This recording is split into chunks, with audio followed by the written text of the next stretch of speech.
Hey guys, and welcome back to my channel. So today is going to be the first episode in my aesthetics series, I guess.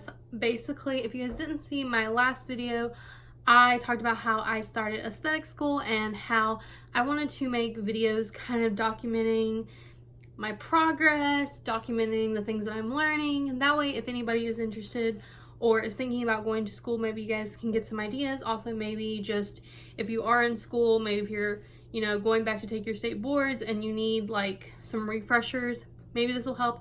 I hope so. So today we are going to start with two really basic things, but two things that are very, very critical to being a good esthetician. So the first one is learning how to properly disinfect your items. So obviously with aesthetics, you are touching people's faces, you are using tools on people's faces, all of that. That being said, you have tools that are multi-use and need to be disinfected. So I'm going to be teaching you guys the proper way to disinfect said items. And then I will also be teaching you guys first aid, or I guess it's called first aid. It's not like first aid like CPR, but it's first aid as in if someone gets a cut, if there is an accident, how to deal with that, because it's also very important because there is a risk of bloodshed and having to deal with that. So I'm going to be teaching you guys how to deal with client injuries and how to properly disinfect items. So the first thing that I'm going to do is I'm going to talk to you guys about disinfecting. So in aesthetics, you have multi-use items and you have single-use items. Multi-use items are things such as tweezers. So tweezers are multi-use items. You will clean these, disinfect them, and you can use them for multiple clients.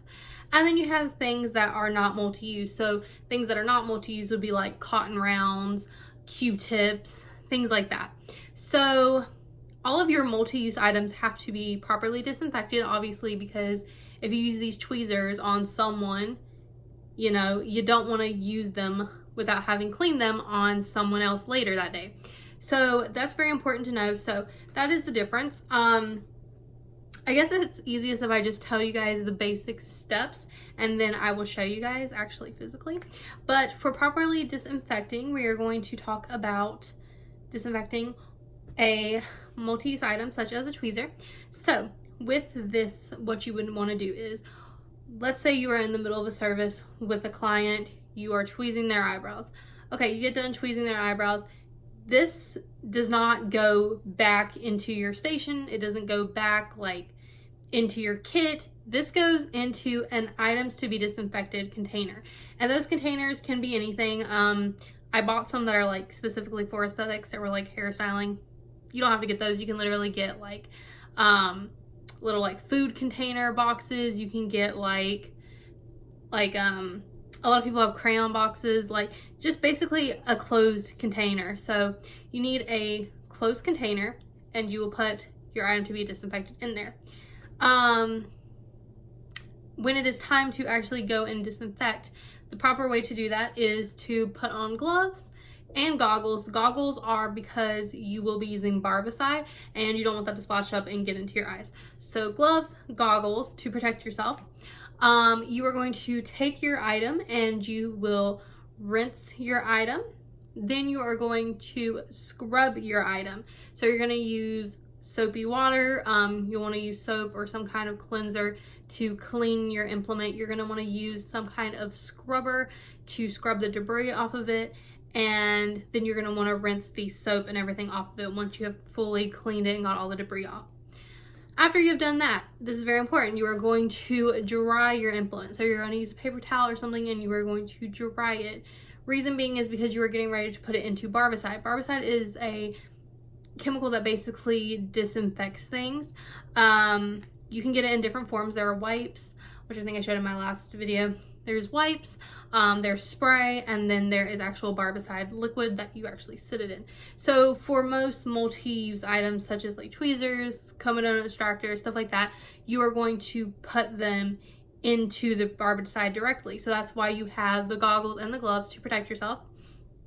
You're going to place this in the Barbicide and it'll be in there for 10 minutes.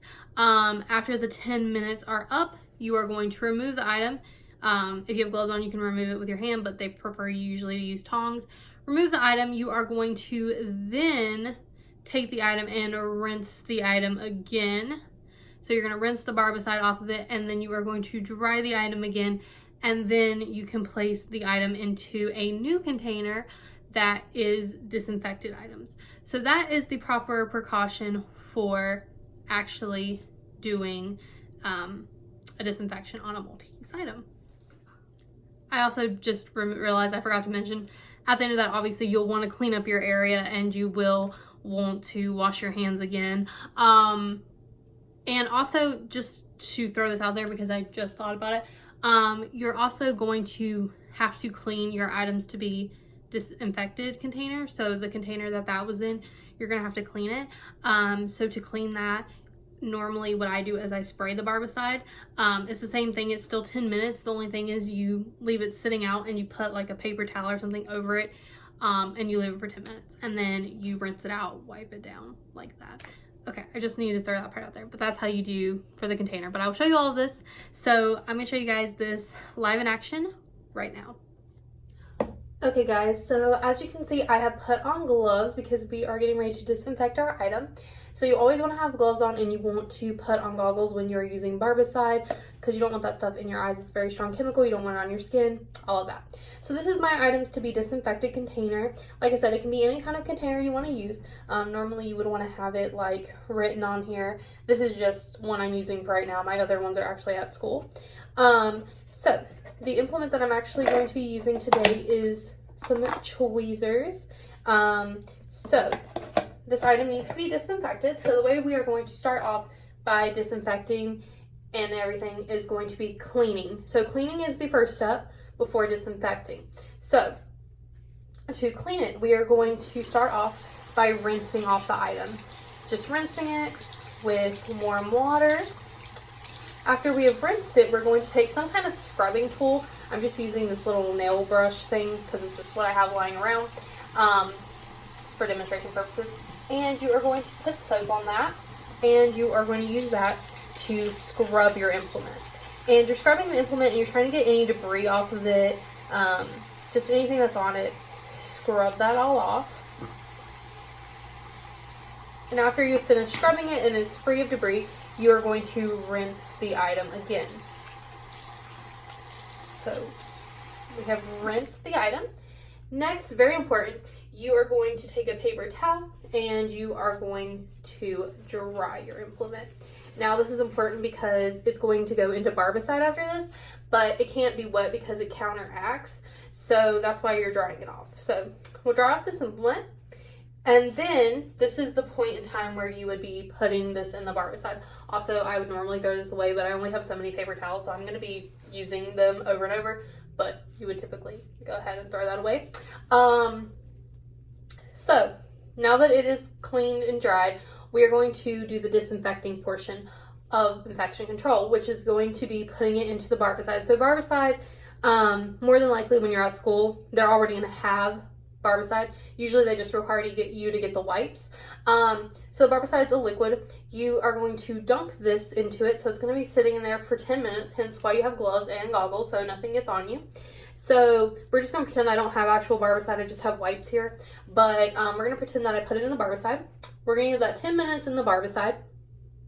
And then after those 10 minutes are up, we're going to remove the item, once again with your gloves.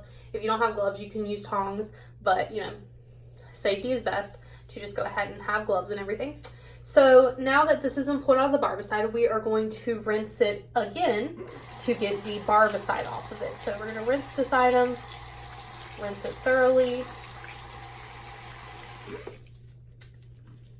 And then we are going to dry this again. Once again, I am reusing the same paper towels. Normally you would use different ones, but I only have so many at my house, so we're just gonna work with what I have. Okay, so then after that, you will be placing this in your item, or like whatever you want to name this. I call it disinfected items. You'll put this in here so that way that you know that this item is now clean and ready for use again. You can put like ready for use, you can put disinfected items, you can put whatever you want to put on it, but just so you know that this item is now clean. Okay, now one more thing I want to say before I'm done is that you also need to disinfect your items to be disinfected box, because obviously those infected items were in here. So the way that you would typically do that is they have Barbicide spray as well. You spray the Barbicide, you set it for 10 minutes. So you'd sit it on a paper towel, put a paper towel over it, sit it for 10 minutes after rinsing it and everything. The exact same way, just not dunking it. And then after the 10 minutes, you'd rinse it again. And then this would now be clean and you can use it again. But I just want you guys to know that you do have to clean that box as well.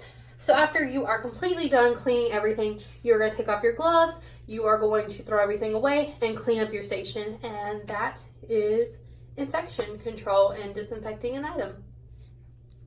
Okay guys, so now I'm going to talk to you guys about a client injury, first aid, all of that, and what you need to be doing. So God forbid someone gets injured, it happens.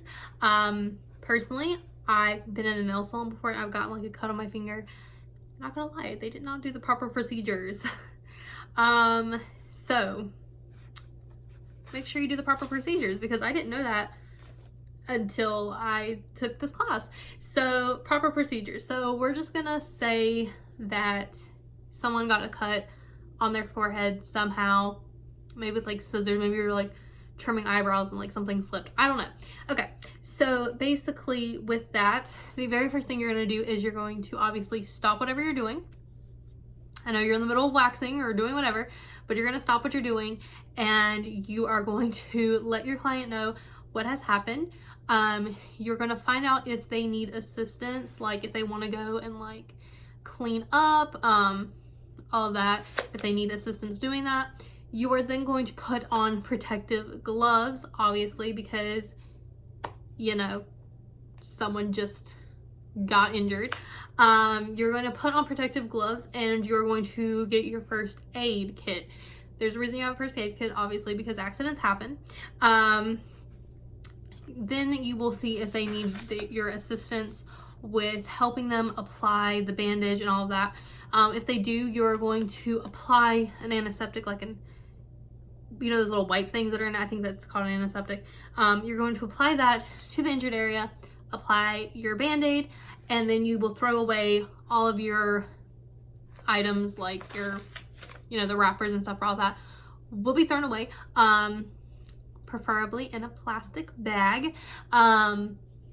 Also, if there is no bloodshed or anything, you can go ahead, take off your gloves, you can, you know, wash your hands and you can return to service. But if something did get contaminated with blood, like if say you did cut someone and your scissors or something got blood on them, or if like your area got blood on it, before you take off your gloves, you would need to disinfect and clean everything. But let's just say that it wasn't that bad. It was just like a little, you know, whatever. Then with that being said, you would go ahead, throw out all of your single-use items, take off your gloves, throw those away. You will go wash your hands, and then you are going to put on gloves again, because now there is a, you know, injury. You want to protect everybody, so you're going to put back on gloves if you weren't already wearing them to begin with, and then you will return to service if that is what the guest would like. And that is the proper procedure for first aid, and I will show you guys that live now.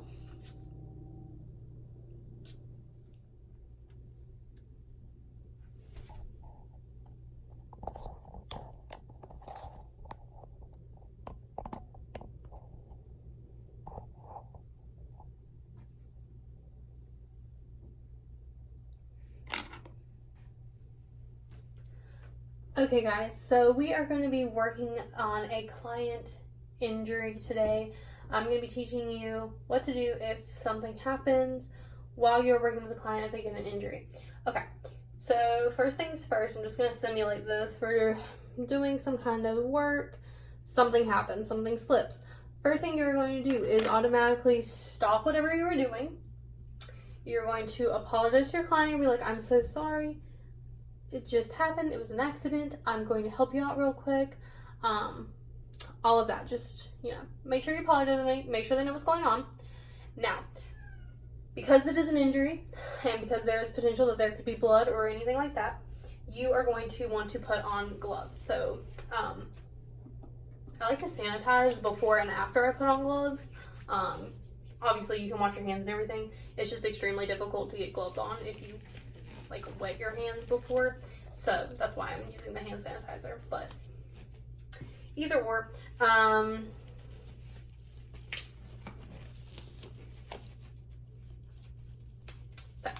have the gloves on. Like I said, I like to sanitize my gloves too. I don't know. I feel like it's more sanitary. So, we're all sanitized. Now, I'm going to pull out my first aid kit. We just usually, in class, we make these first aid kits that are like just little mini ones with an antiseptic and a Band-Aid. So, you can have a regular first aid kit. Just remember that like it's going to be usually in your drawer. And you might not have that much space. We don't have that much space. So the little plastic bag first aid kits actually work really well. So now you will want to ask your client if they need assistance. If they don't need assistance, you can give them this and they can do it themselves. However, for this example, my client doesn't have moving body parts, so she will be needing help. So we're going to remove the items from the first aid kit. And we're going to start off with our antiseptic, and I like to throw things away as I go, so like I'll just put any trash into the bag as I go along. Make sure your bag stays closed or your first aid kit. So the first thing we're going to do is put antiseptic on the injured area. So we're going to apply the antiseptic. We're going to throw that away. Going to hand sanitize again. And then we are going to take our Band-Aid and we are going to apply it. So I struggle getting Band-Aids open when I wear gloves. Put